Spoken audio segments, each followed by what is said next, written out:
If you clicked on this video, then you're struggling. You're struggling with staying away from booze, drinking, or AA, or both. I'm not here to sell you on anything. I'm just here to tell you that being sober is a lot better than drinking. I only know one way, and that's going to be the bad news for you. The bad news is I only know one way, and that's AA. Hold on, don't go anywhere. Don't go anywhere.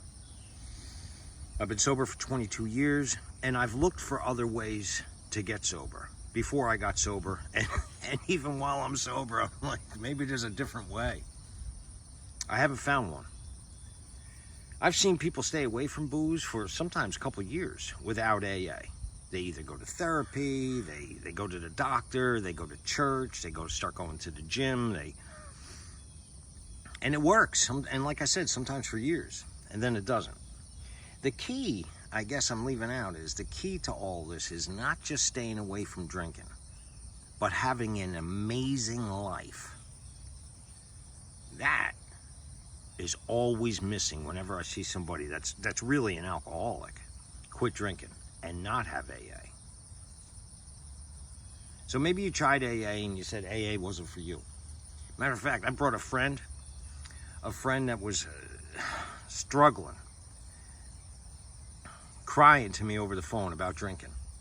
He's gonna lose his wife, his business, his kids don't want to talk to him. He'll do anything to get sober. He knows I go to AA. Brought him to a meeting. A couple weeks later, his wife called me. He said he was bad as ever. I said, well, what did he say about going to a meeting? And he said to her, I'd rather stick needles in my eyes than ever go back to an AA meeting. I'm laughing because that is kind of dramatic, right?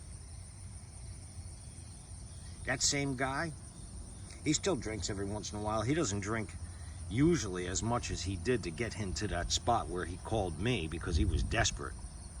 However, that's like a dull throbbing pain.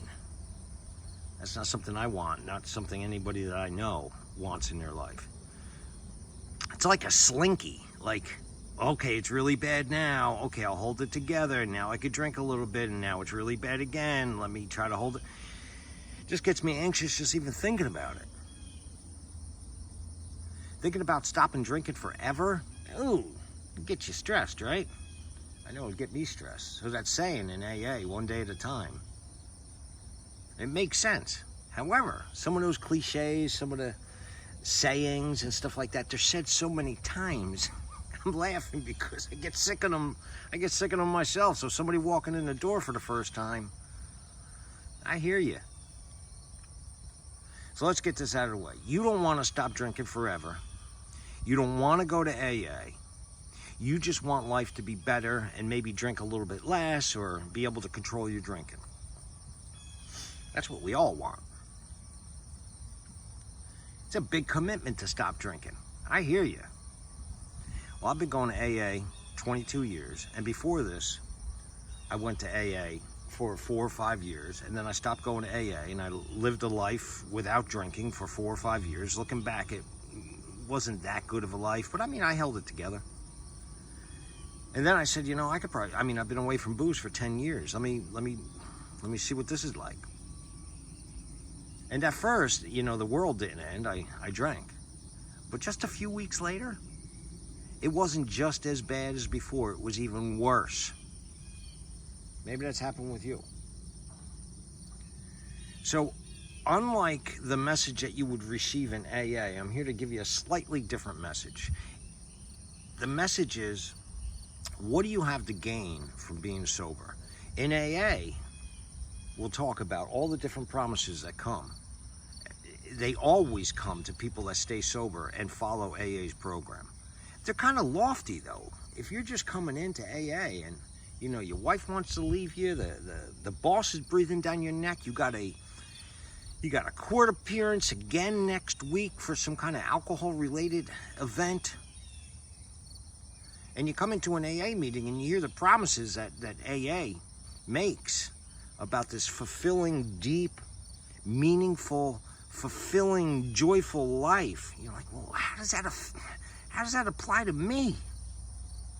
I just got fired. I don't know where I'm going to get my next paycheck from. The kids want to eat. I mean, I'm going to lose my license next week. These lofty promises that you're here to make, they might be good for some people, but I need to start off on square one. Maybe you've been struggling making money because of your drinking or getting stuff that you want in your life. In AA, we don't talk about getting stuff because that's not the most important thing in life. But if it's the most important thing to you right now, then keep on listening. Because I'm here to tell you that everything starts with being sober. I almost forgot what some people might consider the most important part. This is what I think they call the carrot or the hook, where I dangle a carrot in front of you guys so you come back for more. Like, why should I come back for more? You're just saying basically the same stuff I've heard. That was me doing a voice. And this is practical stuff that you might not hear in AA. And that is, what type of a life do I have today? Like financially speaking, shiny stuff, material possessions and stuff like that. I'm not even going to do comparatively speaking, because I already told you that at the end of my drinking, I was homeless. Along with that, you get all that, the bad credit, not having anything, no driver's license, you got all that. So I'm not going to do a comparison. I'm just going to give you a snapshot of what today looks like in my life. The middle of the week, I'm here making a video for you guys. I'm laughing because of how foreign this would have been before I got sober. I don't have to work. I do what I want, when I want, with whomever I want. I think that's called freedom. I'm free. Financially speaking, and I say we because I'm married, and my wife and I have a fantastic relationship, so if that's something that you want, stick around. We're worth over $1 million. We have multiple pieces of real estate. We live in a beautiful house. We drive beautiful cars. We got a lot of stuff. We go down to Atlantic City once a week. We fly out to Vegas once or twice a year. You know, we spoil the kids and the grandkids, and we have money. We have disposable income. Disposable income, that's not even something that would have came out of my mouth when I was drinking. Credit-wise, I mean, I get mad when my credit goes below 800. This is stuff that I've acquired.